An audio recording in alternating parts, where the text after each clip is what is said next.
नमस्कार, जोहार, जय झारखंड। अभी हम बरकट्ठा विधानसभा क्षेत्र के यहाँ के लोकप्रिय विधायक अमित यादव के कार्यालय में उपस्थित हैं। यहाँ के विधायक के अथक प्रयास से डिग्री कॉलेज में सत्र चालू होने वाला है, जिसका नामांकन बहुत जल्द ही होने वाला है और यहाँ के छात्रों को लाभ मिलेगा। विधायक जी अभी जो सत्र चालू होने वाला है और पॉलिटेक्निक कॉलेज में भी सत्र चालू हो रहा है, क्या कहेंगे इसके संबंध में? देखिए, मैं सबसे पहले बहुत बहुत धन्यवाद देना चाहता हूँ रघुवर दास जी को। भारतीय जनता पार्टी की सरकार जब बनी थी पिछले बार, तो उनका एक सोच था कि ग्रामीण क्षेत्र में पूरे राज्य में कॉलेज खुले, पॉलिटेक्निक कॉलेज खुले, हमारे बच्चे को दूर नहीं जाना पड़े। तो उनके संकल्प से, उनके प्रयास से पूरे 81 विधानसभा में, जो राज्य के 81 विधानसभा है, सभी 81 विधानसभा में डिग्री कॉलेज की स्थापना की गई और पॉलिटेक्निक कॉलेज की स्थापना की गई। लेकिन दुर्भावना से ग्रसित ये सरकार जो अभी चल रही है, हेमंत सरकार चल रही है, इनका मनसा पूरे राज्य में एक भी कॉलेज नहीं चालू हो, ऐसा इनका मनसा था। और आप देख भी रहे होंगे कि बगोदर में डिग्री कॉलेज खुला हुआ है, पॉलिटेक्निक कॉलेज खुला हुआ, बगोदर में खुला हुआ है, कोडरमा में खुला हुआ, बरकट्ठा में खुला हुआ है, या राज्य के किसी भी कोने में जहाँ के जो खुला हुआ है, कहीं भी एक भी कॉलेज इन्होंने चालू नहीं किया, उनका प्रयास भी नहीं रहा। लेकिन हम लोगों ने बराबर दबाव दिया। हमारी पूर्व शिक्षा राज्य मंत्री अन्नपूर्णा देवी जी थी, अभी केंद्रीय मंत्री हैं, महिला बाल विकास मंत्री हैं। उनके प्रयास से और मेरे प्रयास से बार बार हम लोग राज्यपाल महोदय से मिले। आप देखे होंगे अखबार के न्यूज़ भी बना था। हम लोग राज्यपाल महोदय से मिले, अभी जो कमिश्नर है जो वीसी के चार्ज में, उनसे मिले। राहुल पुरवा जी शिक्षा सचिव थे हायर सेकेंडरी के, उनसे जाके मिले। विधानसभा में अनेकों बार हम लोगों ने क्वेश्चन किया, उसका जवाब भी आप लोगों ने सोशल मीडिया में देखा होगा। और लगातार हम लोग सरकार पे दबाव बनाए, तो अभी जाकर के सरकार का आश्वासन हम सबको मिला कि इसी महीने बहुत जल्द हम इसी सेशन में कॉलेज को भी चालू करेंगे। और पॉलिटेक्निक कॉलेज, जो माइनिंग कॉलेज पहले कोडरमा में था, वो माइनिंग कॉलेज को शिफ्ट करके पॉलिटेक्निक कॉलेज वहाँ में चालू किया जा रहा है। और वहाँ भी जो इस सेशन में विद्यार्थी जो क्वालिफाई किए, उसका एडमिशन नामांकन चालू है। तो हम लोगों का संघर्ष, हम लोगों का प्रयास आज सफल हुआ। और जो रघुवर जी का सपना था, भारतीय जनता पार्टी का जो सपना था पूरे राज्य में डिग्री कॉलेज, पॉलिटेक्निक कॉलेज खुलने का, वो बरकट्ठा विधान से प्रारंभ हुआ, ऐसा हम कह सकते हैं। ये विधायक जी का हम लोग यहाँ पे नए आवास बना हुआ है दिव्य कल्याण आश्रम में, इसी के बगल में अपना एक कार्यालय भी खोले हुए हैं। और कुछ दिन पूर्व यहाँ के जनता के बैठक से, जनता के सहमति से ये निर्दलीय से भाजपा में शामिल हुए हैं। लेकिन विधायक जी, कुछ पब्लिक का कहना है कि आप टिकट के लालच में जो है सो भाजपा में शामिल हो रहे हैं, क्या कहेंगे? देखिए, भारतीय जनता पार्टी में हम लोग शुरू से थे, और जब पार्टी ने हमें टिकट नहीं दिया था तो हम लोग जनता की राय से इंडिपेंडेंट चुनाव लड़े थे, निर्दलीय चुनाव लड़े थे।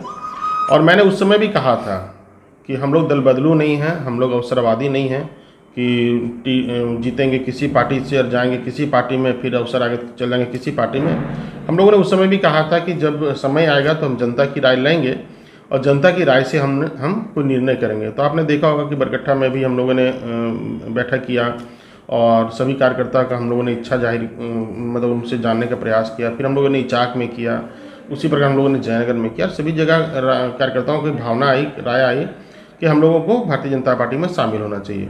टिकट मिलना नहीं मिलना वो तो सेकेंडरी मामला है। कोई ऐसा हमारा टर्म ऑफ कंडीशन नहीं कि हमें टिकट देंगे तभी हम भाजपा में शामिल होंगे, ऐसा कुछ नहीं है। और हम कोई टिकट मांगने के लिए भी अभी तक भारतीय जनता पार्टी के पास नहीं गए हैं, और ऐसा हमारा कोई प्रस्ताव भी नहीं है। और कार्यकर्ताओं की इच्छा है तो हम लोग बहुत जल्द आने वाले 15 अगस्त के बाद हम लोग भारतीय जनता पार्टी में शामिल होंगे।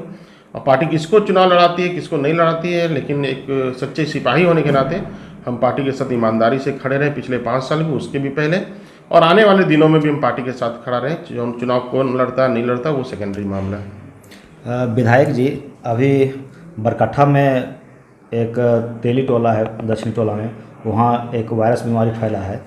वहाँ के मुखिया का कहना है कि स्वास्थ्य विभाग को हम लोग जानकारी दिए, लेकिन 48 घंटा के बाद स्वास्थ्य टीम पहुँची। और बरकट्ठा में कुछ भी आपराधिक मामला हो, साइबर मामला हो या अन्य कोई मामला हो, थाना वाला जल्दी एक्शन नहीं लेता हो। चोरी का मामला दिनों दिन यहाँ बढ़ते जा रहा है, एक भी चोर नहीं पकड़ा जा रहा है। मोटरसाइकिल जीटी रोड से गायब हो जा रहा है। आए दिन देखते हैं कि जीटी रोड में लगातार सड़क चौड़ीकरण के दौरान जो सो जाम लगी रहती है। इस सब समस्या को लेकर के आप क्या कहेंगे? देखिए, अभी डायरिया का प्रकोप और डेंगू का प्रकोप पूरे राज्य और देश में चल रहा है। और कुछ दिन पहले गोरहर में आप देखे होंगे कि डायरिया से लोग बहुत परेशान थे। तो वहाँ भी हम लोगों ने डॉक्टर का टीम भेजा था, और यहाँ भी पता जैसे हमको चला तुरंत हम लोगों ने सिविल सर्जन से बात करके तुरंत यहाँ भी हम लोगों ने कमेटी टीम भेजा। और जो आपराधिक घटनाएं हैं, ये राज्य का दुर्भाग्य है कि ऐसा सरकार, अंधी बहरी गूंगी सरकार जो बनी है, वो आपराधिक घटनाओं में लगाम लगाने में नाकाम है। आज कम से कम हमारा क्षेत्र तो सुरक्षित है कि यहाँ पे दिन दहाड़े गोली नहीं चल रहा है, लेकिन जिस प्रकार से आपने देखा, अभी हाल के दिनों में आपने देखा होगा, 2 दिन पहले बगोदर में, अपना ये गिरिडीह में, रांची में, हजारीबाग में, प्रदेश के कहीं भी क्षेत्र में आप चले जाइए, हमारे यहाँ ना नौजवान सुरक्षित हैं, ना किसान सुरक्षित हैं, ना उद्योगपति सुरक्षित नहीं, ना हमारी बहनें सुरक्षित हैं, ना हमारी बहुएं सुरक्षित हैं। यहाँ पे मतलब लोगों को अपना जान बचाने के लिए अब प्रशासन के पास गुहार लगाने का भी हिम्मत नहीं है, क्योंकि प्रशासन यहाँ वसूली पदाधिकारी के रूप में काम कर रहे हैं। अब जिस राज्य में BDO, CO, SDO, दरोगा, DSP, ASP सब चुंगी पहुंचाता हो राज्य के मुख्यमंत्री के पास, जो पैसे देके अपना पोस्टिंग कराता हो, वो पैसा आए उसका वो चिंता हमेशा करते रहता है। बालू का गाड़ी कुछ जैसे सांप सूंघता है, नेवला सूंघता है, वैसे बालू का गाड़ी अगर कहीं घुसता है तो तुरंत पुलिस पहुंच जाता है। कहीं आपराधिक घटना होते रहता है तो रात भर पुलिस को फ़ोन करते रहते नहीं जाता है। उसको पता है कि उससे भी उसको पैसा मिलना है, उसका उससे भी शेयर है। तो एक निचले पदाधिकारी के माध्यम से ये सरकार वसूली का काम कर रही है, गरीबों के पॉकेट से पैसा निकालने का काम कर रही है, और कहीं ना कहीं ये राज्य में आपराधिक घटनाएं बढ़ी है और पूरा राज्य आज आपराधिक घटनाओं से त्रस्त है। मैं आपको जानकारी देना चाहता हूँ, जब यहाँ पे रघुवर जी की सरकार थी, तो रघुवर जी जिस प्रकार से, जिस कॉन्फिडेंस के साथ पदाधिकारियों का फटकार लगाते थे, आज लगा सकता है क्या ये सरकार? क्योंकि उससे उसको पैसे लेने हैं। लेकिन रघुवर जी में इतनी क्षमता थी कि सारे सिस्टम को अपने कंट्रोल करके रखे थे, और आज उग्रवादी, आतंकवादी, अपराधी जितने भी थे सब गायब थे। आज देखिए यहाँ क्या हालत है, हालत बद से बदतर है। यहाँ पे मतलब कानून की धज्जियाँ उड़ाई जा रही हैं, और जो हालात है, जो यहाँ पे झारखंड में हालात हैं, बहुत ही चिंतनीय है। और इस पर अगर सरकार संज्ञान नहीं लेती है तो निश्चित रूप से आने वाले दिनों में और भयावह हो जाएगी। एक आखिरी सवाल है विधायक जी, अभी झारखंड के मुख्यमंत्री के द्वारा मैया योजना चल रहा है, इसमें देख रहे हैं काफ़ी ग्रामीण महिलाएं अपना धान रोपा कार्य छोड़ करके लाइन दिन भर लगी रहती है, लेकिन फॉर्म नहीं भरा जा रहा है, सर्वर डाउन है, क्या कहेंगे इसके संबंध में? देखिए, यहाँ पे इसमें मुख्यमंत्री को धन्यवाद भी दिया जा सकता है, और मुख्यमंत्री को ये भी कहा जा सकता है कि ये चुनावी जुमलेबाजी है। आने वाले दिनों में चुनाव होने हैं, अगर इतना ही यहाँ की बहनों की चिंता थी इनको, तो जिस समय ये 60 साल से 50 साल की ये सर्वजन पेंशन लाए, तो उसी समय सबके लिए कर देना चाहिए था। और ये सीधा सीधा राज्य का वित्त का बोझ बढ़ने वाला है आने वाले दिन पे।